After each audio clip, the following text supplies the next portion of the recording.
little China news here. Global ride-hailing giant Didi now saying it will delist from the New York Stock Exchange less than 6 months after going public. Didi shares have been under a lot of pressure since that IPO in June. And Eunice Yoon joins us now with more. Eunice.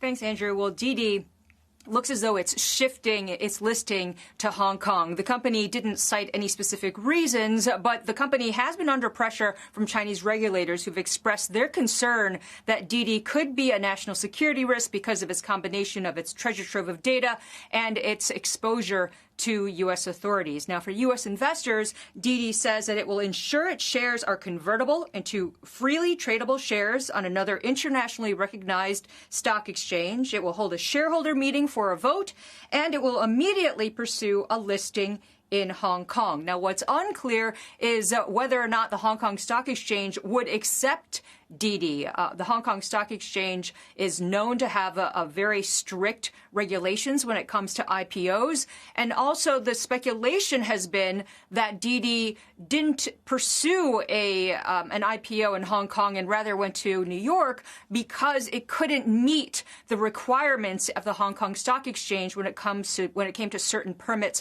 and other paperwork. Now, the speculation at this point is that Didi is going to pursue a dual primary listing in Hong Kong over the next 3 months, and that by June, it's hoping to delist from New York. Guys? Eunice, I'm confused. They couldn't meet the requirements to originally list in Hong Kong. That's why. So we have lesser requirements in the United States. That's what happened. And now they're flipping the script.